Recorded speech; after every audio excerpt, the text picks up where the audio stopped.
A gente continua falando ainda sobre a participação do presidente Lula na Assembleia da ONU. Lula ainda abordou a questão das queimadas e da seca no Brasil.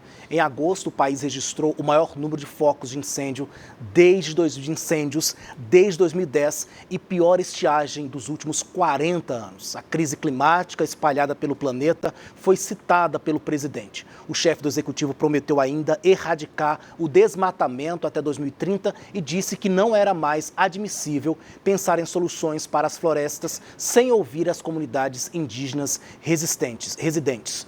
Ao iniciar seu discurso, Lula afirmou que é difícil, a aprovação do Pacto para o Futuro no domingo é uma demonstração do enfraquecimento da capacidade coletiva de negociação e diálogo.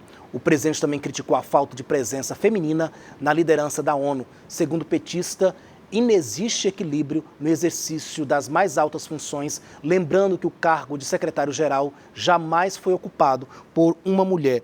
Agora, José, eu queria lembrar só mais uma situação, que inclusive o jornal americano, ele de Washington Post, disse inclusive o seguinte, trouxe lá na sua capa: Lula fala sobre clima na ONU, mas incêndios na Amazônia minam sua mensagem. Infelizmente, o Lula levou essa mensagem, mas a gente está acompanhando o Brasil ainda queimando em chamas, José? Infelizmente. É como a mensagem foi colocada, Alex. Veja bem, você não pode chegar lá na ONU e ficar falando que você vai fazer A, B ou C aí contra a crise aí da questão das queimadas, defendendo o meio ambiente, se você não está fazendo. Na campanha eleitoral, foi um dos pontos básicos do presidente Lula com relação a combater a campanha do presidente, do então presidente Jair Bolsonaro. Ou seja, mas a partir do momento que ele ganhou, ele não montou a tal comissão que iria cuidar simplesmente da questão do meio ambiente, ele foi deixando o tempo passar. Agora, a queimada em si, o foco de incêndio, quer dizer, como que está no Brasil, é culpa dele? Não, eu sempre digo que não é culpa do governante, mas o governante tem que fazer o quê? O governante tem que promover ações, pelo menos que justifique o seu discurso com relação a defender o meio ambiente, e não tem feito isso. Precisou o ministro do STF, o Flávio Dino, pegar e obrigar o governo a colocar o exército para combater o fogo na Amazônia. Precisou que o Flávio Dino liberasse também bilhões de reais em recursos para que o governo pudesse agir fora ali do teto de gastos. Ou seja, então o próprio Flávio Dino está fazendo mais do que o governo com relação a tudo isso. Então é sobre isso que houve a crítica do The Washington Post com relação à fala do Lula, viu, Alex? Tá certo. Professor Márcio Manuel, parece que é um momento difícil, do Brasil fazer essas defesas na ONU, enquanto a gente vê cenas lamentáveis como essas aí. Como defender isso, professor? Alex, no que pese a uma crise, a uma ausência de chuva, de precipitação, a maior seca dos últimos 43 anos, isso acontece em 60% das 27 unidades federativas do Brasil. Então, apesar de tudo isso, eu também reconheço que o presidente Lula, que Marina Silva, ministra do Meio Ambiente, eles foram lentos, morosos, deveriam ter agido mais rápido. Reconheço que teríamos que ter mais o KC-390 Milênio, que tem capacidade de 24 mil litros d'água e pode jogar 12 mil litros d'água em 7 segundos. Usou-se muito no Pantanal, inclusive. Mas isso poderia ter usado há mais tempo. Demorou, houve uma morosidade. Evidentemente que nós não podemos deixar todo esse encargo, essa função, essa incumbência, essa missão quase que impossível apenas para o governo federal. Faltou aquela reunião do Lula, dos seus ministros envolvidos, das cidades, da ministra Marina Silva, com os 27 governadores, 26 estados, mas o DF. O que esses governadores podem fazer? Poderiam fazer? Aí, após essa reunião, os governadores voltam para os seus estados e eles se reúnem com os prefeitos. 5.570 prefeitos também envolvidos. Não é apenas o governo federal. Governo federal, governador de estado, prefeito dos municípios, todos envolvidos. A população, claro, dezenas de investigações estão chegando à conclusão que foram, Tá certo, professor. grande parte desse incêndio foi criminoso.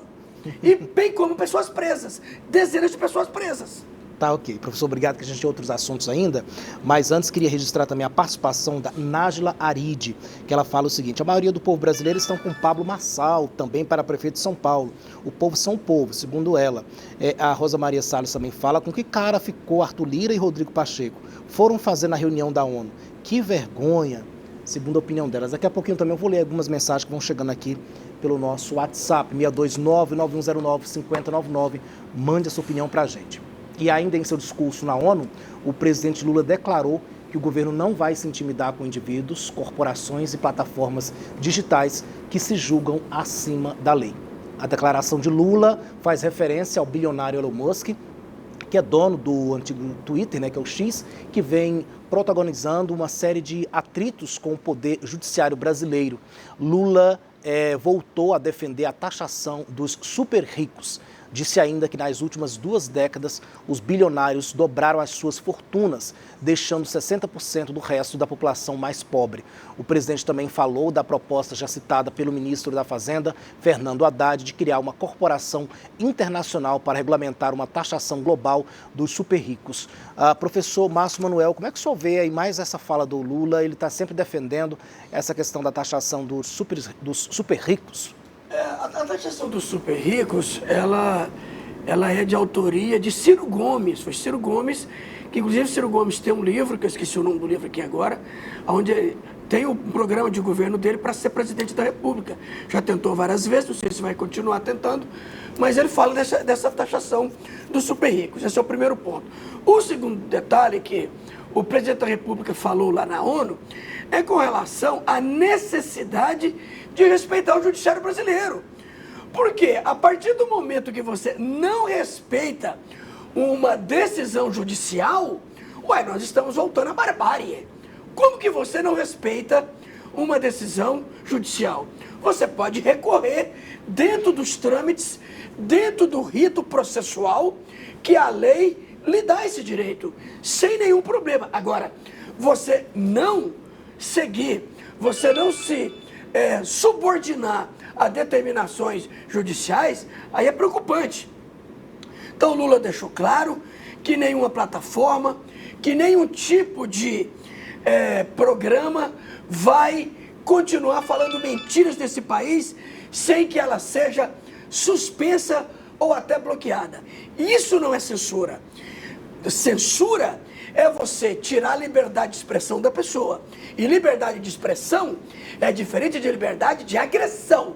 Você não tem liberdade para falar o que quer. Mesmo no artigo 53 da Constituição, que fala que o parlamentar ele tem amplo e restrito direito de falar, mesmo dentro dessa fala, tem que ter limites para você não cometer crimes. Isso está muito claro. Agora, quem quer distorcer as coisas, está vivendo a ditadura, não podemos falar mais nada, estamos sendo amordaçados. Isso não é verdade.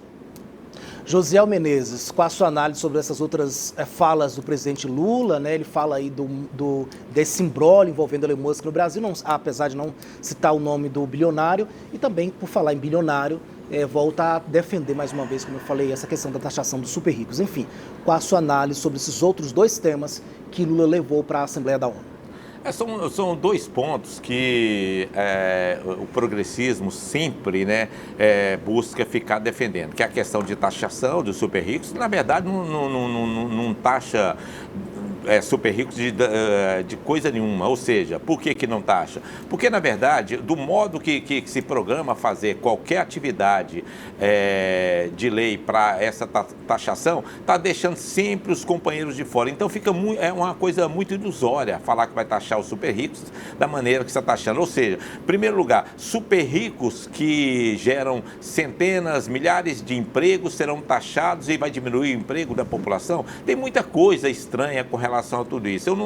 Da maneira que é colocada, que o governo coloca, eu não concordo, não. Com relação à liberdade de expressão, o que o Elon Musk defende é que todas as pessoas possam, de fato, falar o que quiser através das redes sociais. Agora, cada país, cada jurisdição, cada judiciário de cada país age da maneira que deve agir. Para quê? Para que se coloque um freio em quem está passando do limite. Eu posso falar que uma pessoa não é bonita, que uma pessoa é feia, que um jogador joga mal e tudo mais. É claro que eu posso falar, ele errou de maneira escachapante, ou seja, aí vai se coibir você de fazer uma crítica a alguém, a um próprio governo, ou seja, ele de direita, ou mas seja, isso ele não de é crime, esquerda. o exemplo que o senhor está dando não é crime. Pois é, mas aí que chega, quando você começa a cortar lá em cima as coisas que as pessoas estão criticando, você vai chegar lá embaixo. O senhor chegou no ponto que eu queria chegar. Então, se você começa a tolir